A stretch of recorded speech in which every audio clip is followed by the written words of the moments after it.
지난 주간에 신문에서 읽었던 칼럼 중에 유대인의 교육에 대한 칼럼이 있었습니다. 여러분 잘 아시는 대로 유대인의 성공에 대한 이야기 모두 잘 알고 계시지 않습니까?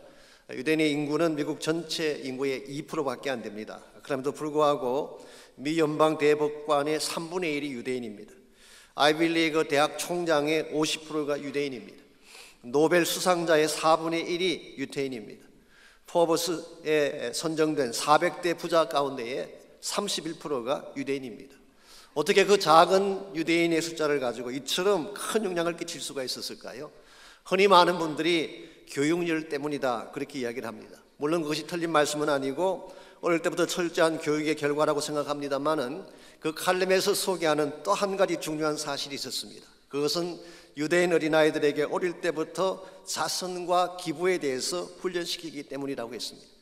유대인 가정에는 푸시케라고 하는 작은 상자가 있고 일종의 저금통이죠. 매일 자녀가 돈을 쓰고 남으면 그게 돈을 넣게 합니다. 그리고 이것을 모았을 때 좀 큰 상자, 일종의 박스 같은 것인데 그것을 체다카라고 하는데요. 그게 돈을 모았다가 이 돈은 전액을 불우한 이웃과 세상을 위해 사용을 하게 합니다. 이 체다카라고 하는 말이 무슨 뜻이냐고 하면 일반적으로는 자선, 자비, 영어로는 charity 그렇게 번역을 주로 합니다만은 실제로 이 말의 의미는 더 강한 뜻을 갖고 있습니다. 히브리 말인데요. 이 단어가 구약 성경에 157번 나옵니다. 일반적으로 구약에서는 이 단어를 justice, 정의라고 번역을 했고 혹은 righteousness, 의라고 번역을 했습니다. 왜 이 구제하는 것, 자선하는 것을 이 의라는 단어를 사용했을까? 이것은 하나님 앞에 바른 일이라는 뜻입니다. 그 유대인들은 하나님 앞에 바르게 사는 삶의 중요한 내용이 사랑을 실천하고 자선을 베푸는 것입니다. 그래서 미국의 비즈니스 위크지가 뽑은 50대 기부자 가운데에 38%가 유대인으로 되어 있습니다. 제가 이 칼럼을 읽으면서 좀 마음에 찔린 질문이 하나 있었습니다. 그렇다면 우리 한국 사람은 어떨까요? 라는 질문이었어요. 솔직히 말씀드려서 교육열에 있어서는 유대인을 능가합니다. 그리고 IQ도 유대인보다 더 높은 것으로 통계가 나와 있어요. 아마 교육열만 가지고 이야기한다면 전 세계 1위가 아닌가 생각을 합니다. 그런데 기부에 참여하는 퍼센테이지는 어떨까요? 영국의 자선지원단체가 이 자료를 내었는데요. 그 자료에 의하면 전 세계 139개 국가 가운데에 62등이라고 합니다. 전쟁으로 폐허게 된 이라크보다도 낮대요. 이번 미얀마보다도 낮다고 합니다. 그래서 그 글의 결론이 이것입니다. 유대인 성공의 비결, 지난 2000년 동안 나라 없이 살면서도 성공한 이유는 약자에 대한 배려를 실천했기 때문이다. 여러분 자녀들을 정말 사랑하신다면, 자녀가 성공하기를 원한다면 이걸 가르쳐야 됩니다. 많은 분들이 이 학구열, 교육열만 가지고 아이를 잘 키울 줄 알지만 학군에 목숨 거는 분들 많이 계시잖아요. 아무리 좋은 학군에 보내고 좋은 학교를 보내도 그것이 성공을 만드는 게 아닙니다. 바른 삶을 가르치고 바른 사랑을 가르칠 때 우리 자녀가 정말 성공하는 것입니다. 저는 크리스찬 삶도 마찬가지라고 생각합니다. 우리가 교회를 열심히 다니고 수많은 일들을 행하지만 예수님께서 우리 심령 속에 심어주신 이 사랑의 실천이 결여된다면 결과적으로 복음은 세상 속에 파고 들어갈 수가 없습니다. 오늘 왜 많은 사람들이 크리스찬들이라는 말씀에 외면할까요? 우리가 아무리 사랑에 대한 이야기를 많이 해도 그 사람들이 듣지 않는 이유 중에 한 가지가 실제적인 사랑의 열매가 없기 때문에 그런 것입니다. 여러분과 제가 성탄을 축하하고 성탄의 의미를 되새기는 것 참 귀한 사건이긴 한데 이와 같은 성탄의 계절에 내 안에 하나님께서 부어주신 이 사랑이 세상으로 흘러가게 하고 또 그것이 더 많이 흘러가서 사랑이 확장되게 하는 이 사역에 동참하지 않는다고 한다면 성탄의 메시지는 희색될 수밖에 없고 성탄의 주인공이신 예수 그리스도의 복음은 이 땅끝을 향해 나아갈 수가 없습니다. 이런 의미에서 우리가 어떻게 하면 내 가슴 속에 부어준 이 사랑을 내 안에 머물게 하지 않고 흘러가게 할 수가 있을까? 나의 삶을 통해서 사랑의 원을 더 확장시켜 가려면 무엇이 필요할까? 이러한 질문에 대해서 오늘 본문을 가지고 함께 답을 정리해 보려고 합니다. 오늘 같이 그 본문에 보시면은 이웃 사랑에 대한 우리의 책임에 대해서 바울이 기록을 하고 있습니다. 2절 말씀 보시면 바울은 우리의 책임을 이렇게 소개하고 있습니다. 우리 각 사람이 이웃을 기쁘게 하되 선을 이루고 덕을 세우도록 할지니라. 여기 보시면은 이웃을 기쁘게 한다. 영어 성경 to please our neighbors, 우리의 이웃을 please 한다, 그렇게 번역을 했어요. 자, 이 말의 뜻은 아첨한다는 뜻이 아닙니다. 혹은 무엇인가를 얻어내기 위해서 기분을 맞춘다, 그런 뜻이 아니에요. 한국의 연예인들은 이 청중들의 기분을 맞추려고 애를 많이 쓰죠. 그래 인기가 높아지니까. 한국에 정치하는 사람들은 자신의 그 표를 많이 얻기 위해서 이 국민들의 비율을 맞추려고 노력을 많이 하고 있죠.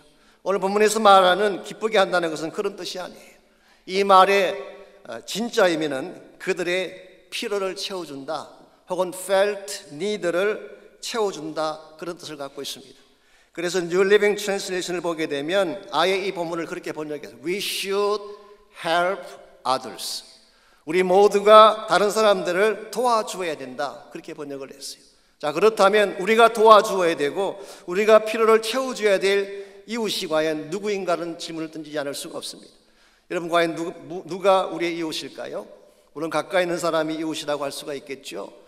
가족도 이웃이 될 수가 있고 친척이나 친구나 내 옆집에 사는 사람을 이웃이라고 말할 수 있을 것입니다.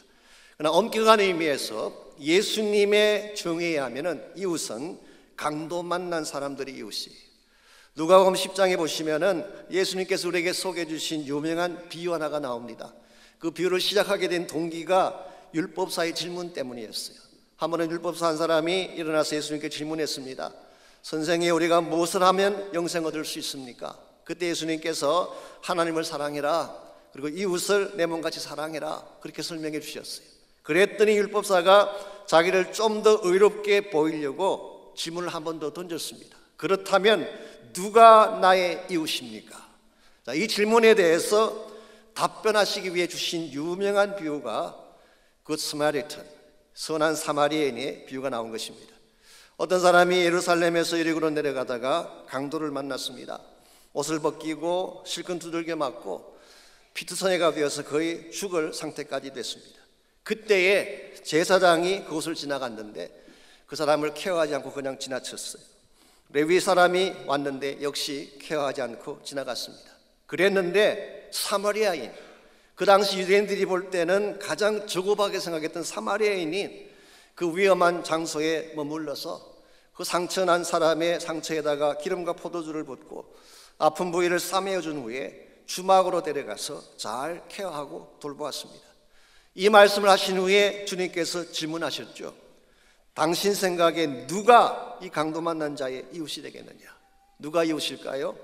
당연히 선행을 베풀었던 사마리아인이죠. 그때 예수님께서 말씀하시기를 너도 가서 이와 같이 하라 말씀하셨어요. 오늘 우리의 이웃은 멀리 있는 사람이 아닙니다. 강도 만난 사람은 다 나 이웃이에요. 빼앗기고 두들겨 맞고 깊은 상처 가운데 아파하는 사람들은 다 내가 도와줘야 될 이웃인 것입니다. 여러분 주변을 다시 한번 보십시오. 강도 만난 사람들이 굉장히 많습니다. 어떤 사람은 재정적인 강도를 만나서 실업이랑 불경기랑 파산으로 말미암아 힘들어하는 분들 많이 계시죠. 어떤 분은 감정적인 강도 만난 분들, 배신당하고 상처 있고 버림받은 maybe 관계성의 강도라고 말할 수도 있을 것입니다. 어떤 케이스는 사회적 강도를 만난 케이스도 있습니다. 요즘 청년들을 보십시오. 갈 데가 없잖아요. 한국이든 미국이든 좌합이 없어요.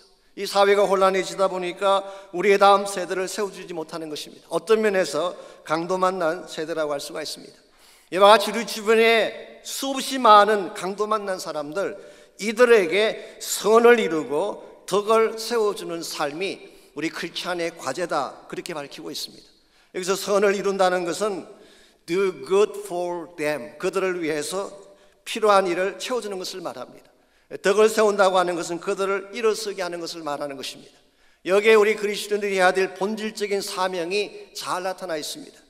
우리 주변에 강도 만난 사람들, 정말 피를 흘리며 쓰러지고 넘어진 그 사람들을 찾아가서 그들이 가장 필요로 하는 좋은 것들을 채워주고 그들을 마침내 일어서게 만들어주는 것, 이것이 바로 하나님께서 여러분과 저에게서 기대하시는 크리스찬 삶의 과제입니다. 솔직히 말씀을 드려서 여러분과 저도 한때는 강도 만난 인생 아니었습니까? 악한 마귀의 공격 앞에 모든 걸 다 빼앗겼어요. 우리의 dignity, 전업성도 빼앗기고 우리의 생명도 빼앗기고 하나님 자녀됨의 특권도 빼앗겼어요. 그리고 상처투성이가 되어서 정말 처참하게 쓰러져 있던 여러분과 저를 예수님께서 오셔서 고치시고 삼위시고 치유하셔서 새 생명을 얻게 된 것입니다.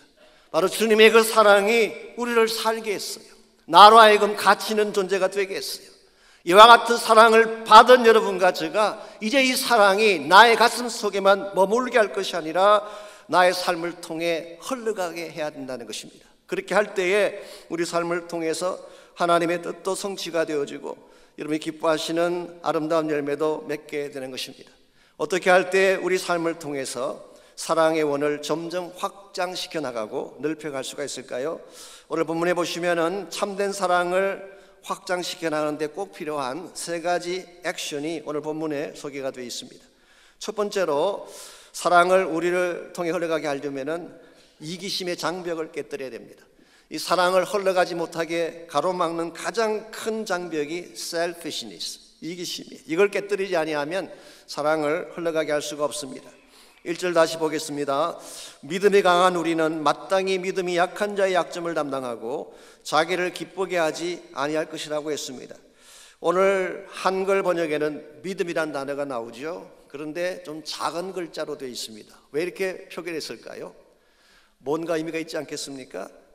우리 한국말 번역에서 작게 기재한 이유는 원문에 이것이 나오지 않기 때문에 그렇습니다. 헬라 원문에는 믿음이라는 단어가 없어요.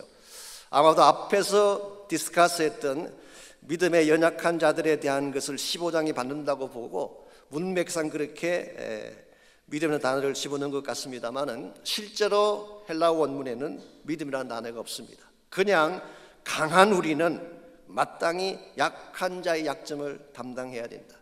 영어 성경도 대부분이 그렇게 번역을 했어요. 그러므로 제 개인적으로는 여기서 말하는 약자의 범위가 꼭 교회 안에 있는 지체들만 의미하는 것이 아니라 확대해서 온 땅 가운데에 강도만 나고 피 흘리고 연약한 가운데 있는 모든 자들을 지칭한다고 보는 것이 옳을 것입니다. 참으로 우리가 바른 삶을 살려면 그렇게 연약한 사람들, 무너진 사람들, 그 사람들의 약점을 지적하고 상처를 더 아프게 만드는 것이 아니라 약점을 우리가 담당하고 오히려 자기를 기쁘게 하지 않아야 된다, 그렇게 말하고 있습니다. 여러분, 넘어지고 쓰러진 사람들의 약점을 내가 담당하고 그들에게 참 사랑을 전거해 주는 데 있어서 가장 큰 장애가 오늘 본문에 잘 나와 있어요. 자기를 기쁘게 하는 삶, 이 self-pleasing life, 이것이 바로 사랑을 흘러가게 하는 가장 큰 장애물입니다. 솔직히 말씀드려서 우리 모든 사람의 관심사가 자기 자신 아닙니까? 무엇을 하면 내가 기뻐할 수 있을까? 무엇을 하면 내가 만족할 수 있을까? 우리 마음 가운데는 자기를 기쁘게 하기 위한 이기심으로 꽉 차 있어요. 이와 같은 이기심의 장벽이 내 마음을 막고 있으면 상대방이 보이지 않습니다. 다른 사람들의 니드가 보이지 않는 것입니다. 그러므로 내 마음의 이 장벽, 이 이기심이라는 장벽을 깨뜨릴 때 비로소 상대방의 아픔도 볼 수 있게 되고 비난하기보다는 오히려 그것을 덮고 대신 담당해 줌으로써 사랑의 실천을 이룰 수가 있는 것입니다. 오늘 여러분의 마음속에도 이기심이 있고 저의 마음속에도 이기심의 장벽이 있어요. 이것이 스트롱하면 스트롱한 만큼 상대를 보지 못하게 합니다. 대화가 되지 않게 하는 것입니다. 모든 관계성을 막게 되는 것입니다. 이런 면에서 힘들어도 내 마음에 있는 이기심의 장벽을 깨뜨려야 돼요. 미국의 어떤 노인 한 분이 임종이 가까웠을 때에 가족들을 다 침상 곁에 모이겠습니다. 그리고 그 노인이 부인에게 말을 했어요. 여보, 내가 죽기 전에 당신에게 꼭 알려야 할 것이 몇 가지 있다. 먼저 길 건너 양복집 주인에게 내가 200불 구워준 돈이 있는데 꼭 받으세요. 부족한 주인에게 100불 구워준 돈이 있는데 꼭 받으세요. 빵집 주인에게 50불 구워준 게 있는데 꼭 받으세요. 이 말을 들은 부인이 참 기뻐하면서 자녀들에게 말을 했어요. 참 너희 아버지 얼마나聰明하신 분이냐. 돌아가시는 직전까지도 이렇게 정확하게 빚받을 사람들의 이름을 다 기억하시다니. 그러자가 노인이 근데 한 가지 더 말할 게 있다고. 사실 우리 옆집 사람에게 내가 300불 빚진 게 있는데. 그 말을 듣자마자 부인이 얘들아, 너 아버지가 드디어 헛소리를 하기 시작하는구나. 돌아가실 때가 됐나 보다. 우리 마음속에 이기심이 있으면 말이 들리지가 않아요. 내가 보고 싶은 것만 보게 되는 것입니다. 내가 원하는 것만 듣게 되는 것입니다. 사실은 부부관계에서 대화가 끊겨지게 되고 위기가 찾아오는 것도 대다수 이것이에요. 나만 보기 때문에, 나의 만족만 이야기하기 때문에, 나의 플레저만 추구하기 때문에 갈라지는 것입니다. 대화가 통하지 않는 것입니다. 그러므로 힘들지만 내 마음을 가로막고 있는 이 selfishness, 이기심의 장벽을 깨뜨리지 아니하면 하나님도 볼 수가 없고 형제도 볼 수가 없고 진정한 의미에서의 사랑의 실천도 불가능하게 되는 것입니다. 이런 면에서 오늘 혹시라도 여러분 마음속에 아직도 내려놓지 아니한 자아가 있다면, 완악한 마음이 있다면 성령께서 그것을 깨뜨려 주시도록 기도하시기를 바랍니다. 내 마음의 문이 열려지고 내 마음속에 있는 이기심의 장벽이 허물어지는 만큼 우리는 더 많은 사랑을 나눠줄 수가 있고 흘러가게 할 수 있기 때문입니다. 두 번째로 사랑이 흘러가게 하려면 대가 지불을 감수해야 됩니다. 대가 지불. 이 사랑을 실현하려면 대가가 필요해요. 3절 말씀 보겠습니다. 그리스도께서도 자기를 기쁘게 하지 아니하셨나니 기록된 바 주를 비방하는 자들의 비방이 내게 미쳤나이다 함과 같으니라. 여기 우리 모두가 바라보아야 될 우리 삶의 궁극적 모델 한 분이 소개되고 있습니다. 그게 바로 예수 그리스도예요. 예수님은 일평생 자기를 기쁘게 하기 위한 삶을 살지 않으셨대요. 예수님은 누구를 기쁘게 하기 위해 사셨을까요? 바로 강도 만난 자들을 기쁘게 하기 위해서, 상처 입은 사람들을 치유하기 위해서. 오늘 이 세상의 모든 인류가 다 죄악 때문에 깊은 상처를 입고 피투성이가 되어 죽어가고 있는데 그들을 건지고 그들을 회복시켜주기 위해서 예수님께서 오셨다는 뜻이에요. 그런데 이와 같이 예수님께서 자신을 기쁘게 하지 아니하시고 다른 사람들, 상처 있는 사람들, 강도 만난 사람들을 기쁘게 하는데 이것은 그냥 할 수 있는 일이 아닙니다. 이것을 하기 위해서는 엄청난 대가 지불이 필요했어요. 그게 뭘까요? 기록된 바 주를 비방하는 자들의 비방이 내게 미쳤나이다 함과 같으니라. 시편 69편 9절을 인용한 것입니다마는 이와 같은 뜻입니다. 내가 이와 같이 누군가를 기쁘게 하기 위해서, 누군가의 생명을 살게 하기 위해서 살아가기 위해서는 모든 비방을 한 몸에 안게 되었다 그 뜻이에요. 여기서 비방이라고 번역한 이 단어는 단순한 책망이나 블레임을 말하는 것이 아닙니다.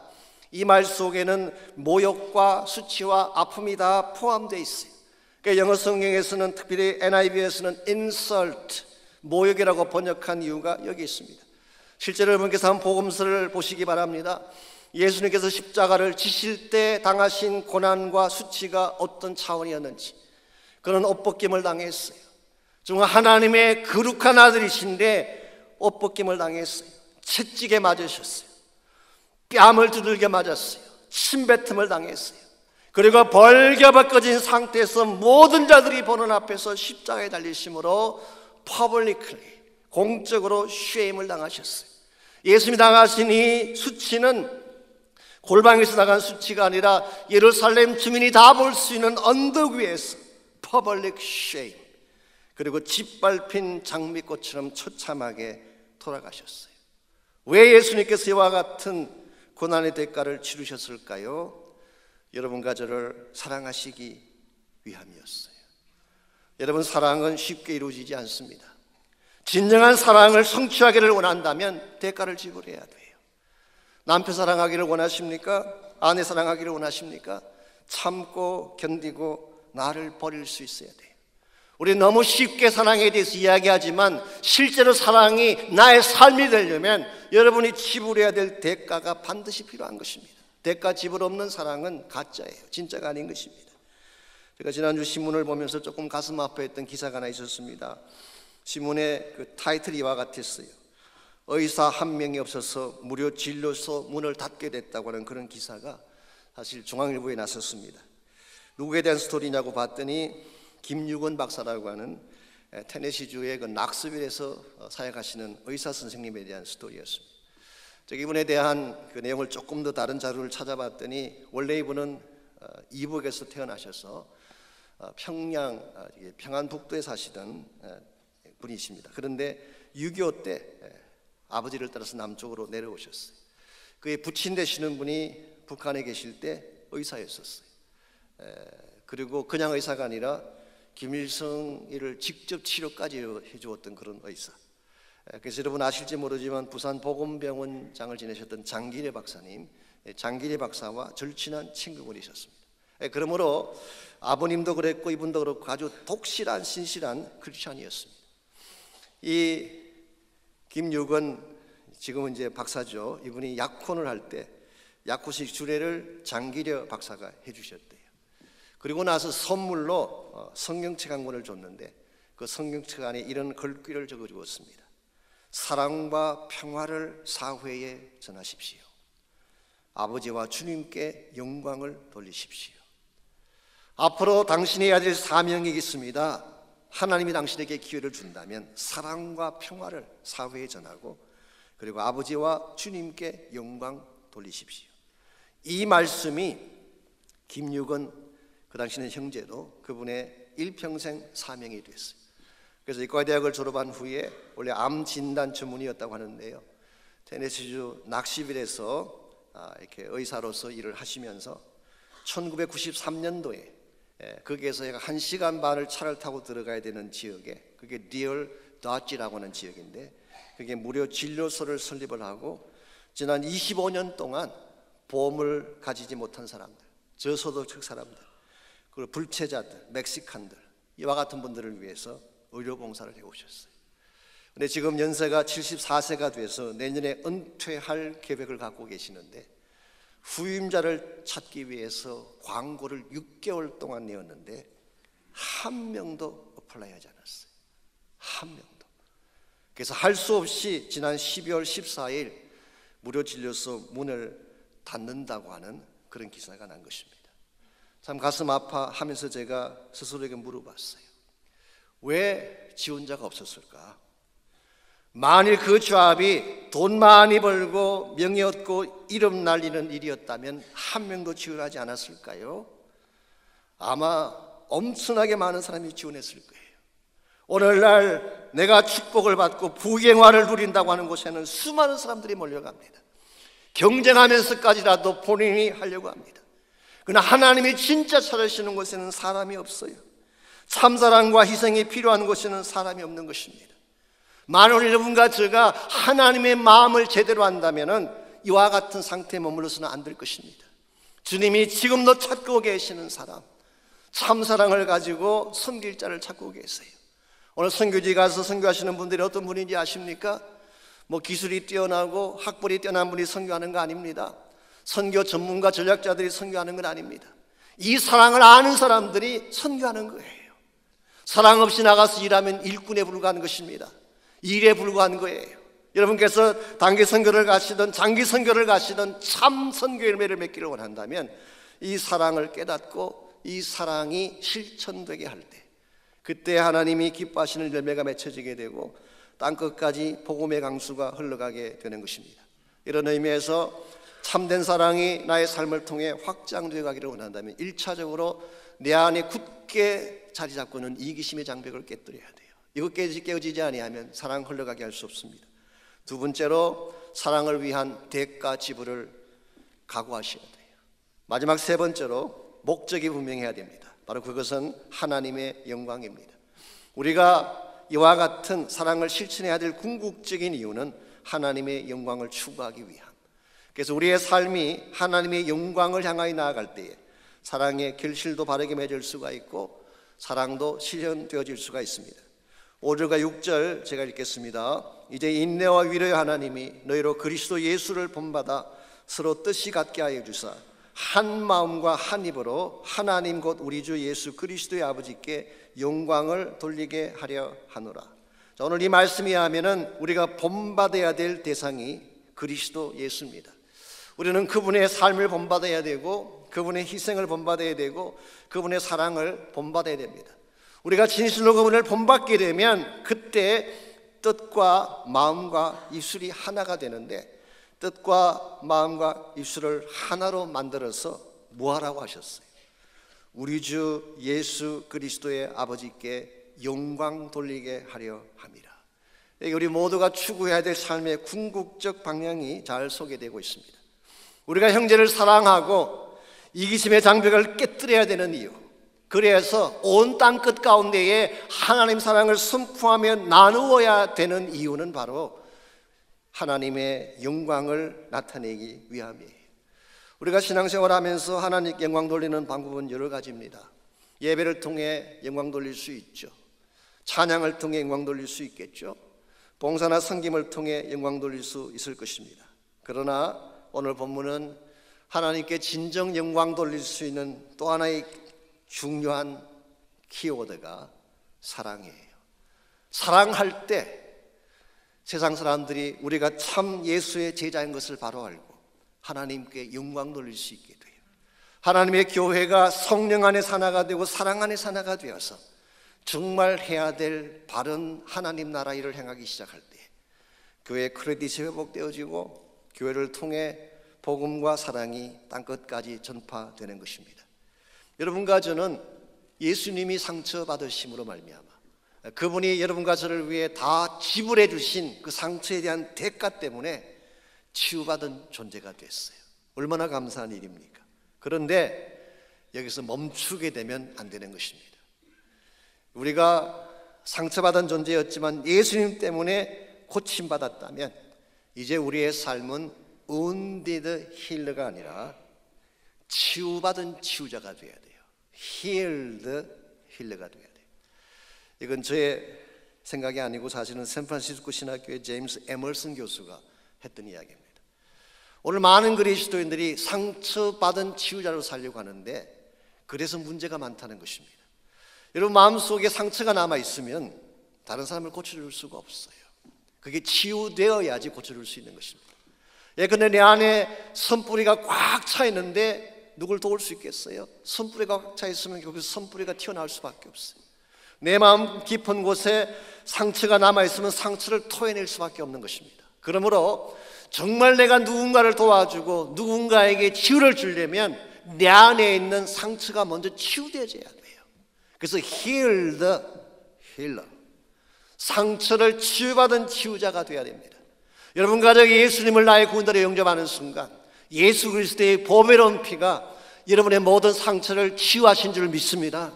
모든 죄를 다 담당하셨어요. 우리의 모든 질고를 다 담당하셨어요.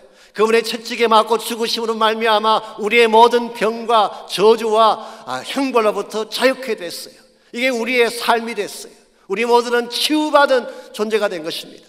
이와 같이 내 마음속에 치유받고 하나님의 사랑으로 가득 찬 존재가 되어서 우리 주변에게 이 사랑을 나누고 이와 같은 치유를 나누기 시작할 때 우리 삶이 하나님 앞에 아름답게 쓰임받게 되고 주의 기뻐하실 열매를 맺는 것입니다. 이런 의미에서 오늘 시간 여러분 마음 중심을 다시 한번 점검해 보셔야 됩니다. 우리는 많은 경우에 예수를 믿은 이후에도 아직도 상처를 처리하지 못한 분 많이 계세요. 찬양할 때 잠깐 기쁜 것처럼 보이지만 또 어느 시점에 다시 튀어나오는 내 상처가 있어요. 묵은 아픔들이 있어요. 그것이 너무 깊어서 아예 그것에 묶여 사는 분들도 계세요. 여러분 이걸 처리해야지 진정한 의미에서 사랑을 나눌 수가 있어요. 사랑이 내 안에 있어야지 사랑을 줄 수 있지 않겠어요? 나에게 축복이 있어야지 축복을 줄 수 있지 않겠어요? 나에게 치유가 일어나야지 치유를 전할 수 있지 않겠습니까? 그러므로 우리가 정말 이 사랑을 바르게 나누기를 원한다면 먼저 내 마음을 열고 예수 그리스도의 보배로운 피뿌림을 받고 성령께서 내 마음을 새롭게 하셔서 나의 모든 상처를 치유해 달라는 기도가 있어야 돼요. 그래서 더 이상 wounded healer가 아니라 healed healer, 치유받은 치유자가 되어서 주변 사람을 변화시키고 상처받은 사람들을 위로해주고 강도 만난 수많은 사람들에게 하나님의 사랑을 증거해 줄 때에 여러분과 저는 바른 삶을 살게 되고 하나님의 기뻐하는 열매를 이룰 수가 있습니다.